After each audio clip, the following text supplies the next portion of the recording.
Goeiedag, ek groet jou in die kosbare naam van Jesus Christus. Verandering in hierdie lewe is onvermydelik. Ons almal weet dit.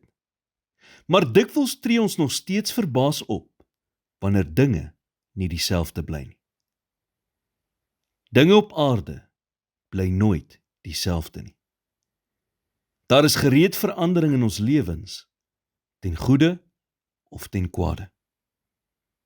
Toe God die aarde geskep het, is een van die eerste dinge wat hy gesê het in Genesis 8 vers 22.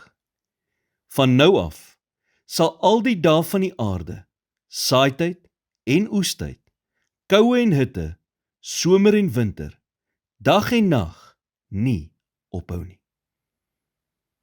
God het alles op hierdie planeet seisoenaal gemaak.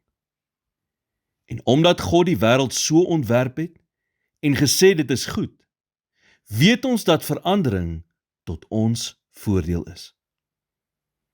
Verandering verhoed dat ons selfvoldaan raak en leer ons om God te vertrou vir die dinge wat ons nie altyd verstaan nie.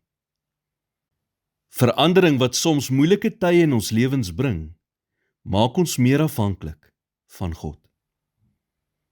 Daar is geen groei sonder verandering nie. 'n Persoon wat wil groei en beter wees, maar wat nie deur die pyn van verandering wil gaan nie, is soos 'n vrou wat sê, ek wil 'n baba hê, maar ek wil nie deur die geboorteproses gaan nie. Dit kan nie gebeur nie. Om nuwe lewe in hierdie wêreld te bring, vereis pyn. Om elke goeie geskenk te geniet, moet ons soms die pynlike verandering ervaar wat nodig is om dit te ontvang. Die woord sê in Jeremia 1 vers 11 en 12. Verder het die woord van die Here tot my gekom en gesê, wat sien jy, Jeremia? En ek antwoord, ek sien 'n amandeltak.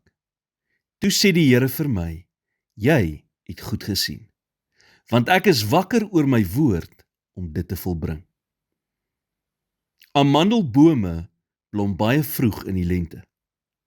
God sê hier vir Jeremia, dat net soos wat die amandelboom vinnig na die winter wakker word en begin blom, so sal hy vinnig wees om sy woord in vervulling te bring. Niks bly ooit dieselfde nie. Daarom kan jy hoop hê dat die winterseisoen waarin jy nou is, binnekort plek sal maak vir lente en nuwe dinge in jou lewe. Verandering sal nie altyd maklik wees nie. En jy mag dit dalk nie altyd verstaan nie. Maar watter verandering God ook al van jou vereis, kan jy seker wees dat dit vir jou eie beswil is. Here, gee my die vrede om die dinge te aanvaar wat ek nie kan verander nie. Die moed om die dinge wat ek kan verander te verander. En die wysheid om die verskil tussen die twee te ken. In Jesus naam bid ek dit. Amen.